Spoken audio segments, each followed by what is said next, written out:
राजीव वत्स। राधे राधे। राधे राधे महाराज जी। महाराज जी, परीक्षा में कुछ असफलताओं के बाद मन व्यथित रहता है। एक तरफ लगता है कि मैं कहीं अपने साथियों से पीछे छूटता जा रहा हूं, दूसरी तरफ लगता है अगर सफल नहीं हुआ तो मेरा क्या होगा। महाराज जी, ऐसे में महाराज जी मेरा मार्गदर्शन करें कि हाँ मैं बिल्कुल, कैसे। ये नई अवस्था में ये सोच तो होती है। अगर बच्चा हम एकाग्रता पूर्वक अपने पाठ को, तो हमें लगता है कि फेल कैसे हम हो गए।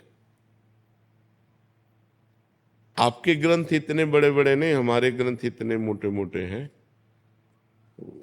स्वाध्याय हर चीज का 10 साल पहले पढ़ा होगा, अगर वो बात पूछोगे तो अभी 10 मिनट में पूरी उसकी व्याख्या करके बता देंगे। अगर आप प्रयासरत हो, प्रयत्नरत हो, तो अपने विषय में असफल कैसे हो जाते हो। या तो आप ब्रह्मचर्यहीन हो रहे हो, इधर उधर प्रपंच कर रहे हो, अपनी पढ़ाई से विमुख आचरण कर रहे हो, मनोरंजन कर रहे हो। नहीं तो बच्चा, अपने चैप्टर को हमें 1 साल दिया जाता है, 1 वर्ष दिया जाता है अपने चैप्टर को कंठस्थ करने के लिए, पुष्ट करने के लिए। कितनी पढ़ाई होगी। बिल्कुल, मतलब जिस विषय में लगो उस विषय में एकदम। तो हम कह रहे हैं तुम्हारा जो चैप्टर है हम उसे कंठस्थ कर सकते हैं। तो हम इतने कमजोर क्यों हैं कि हम फेल हो जाते हैं।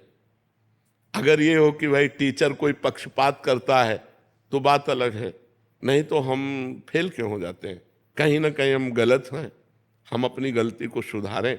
और असफलता मिलना सफलता का एक प्रतीक है कि हमें और जोश आना चाहिए। आप जीवन में कभी असफल नहीं होंगे। रात दिन पढ़ाई करो, ब्रह्मचर्य से रहो, भगवान का नाम जप करो, माता पिता की आराधना करो। कौन सी उन्नति जो तुम्हारे चरणन चूम ले, कौन सी उन्नति जो चरणन चूम ले।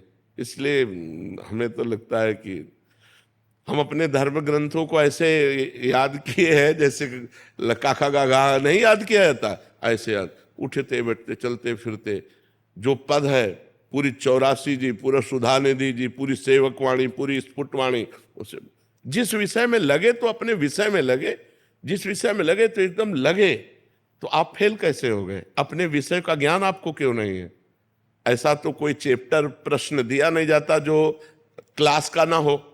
मान लो आप 12वीं में हैं तो 12वीं के क्लास के अंतर्गत ही आपको दिया जाएगा। ऐसा नहीं है कि आपको आगे का दिया जाए। आप जितनी क्लास में पहुंचते जाएंगे योग्यता, उतना ही आपको प्रश्न दिया जाएगा। तो हमको अपने चैप्टर को घुस करके घुन की तरह लगना चाहिए। जैसे गेहूं में घुन लग जाता है ना, पूरा खोखला कर देता है, ऐसे में अपने चैप्टर में लग करके पूरे चैप्टर को अपने माइंड पे बैठा लेना चाहिए। हमारा माइंड बहुत विस्तार से है, अनंत जन्मों के संस्कार भरे हुए हैं। छोटी सी चिप में मन की अनंत जन्मों के, तो ये सब पूरा आपको भर लेना चाहिए। कहीं ना कहीं आप प्रमाद कर रहे हैं, कहीं ना कहीं आप त्रुटि कर रहे हैं, उसको संभालिए। नहीं तो ये निराशा ऐसी बढ़ जाएगी कि जीना मुश्किल हो जाएगा। बच्चे, अभी बच्चे हैं ना, अब जैसे देखा कि जैसे इन्होंने कहा हमारे दोस्त सफल हो रहे हैं, तो दोस्तों के सामने नीचा, घर परिवार में जाने पर कि यार हमने यार इतने रुपए लगाए और तुम फेल हो गए, यार ठीक नहीं है। अब वो अंदर से इतना घुट जाता है कि उसे एक रास्ता दिखाई देता है। ऐसे कोटा में बहुत से बच्चे जो करते हैं, उसका कारण है कि उनको एक रास्ता नजर आता है कि अब मित्रों में कैसे जाऊं और घर के परिवार वालों को कैसे मुंह दिखाऊं। हर जगह ये आता है कि फेल फेल फेल, तो इससे अच्छा है कि हम कर लेते। कोई रास्ता थोड़ी है।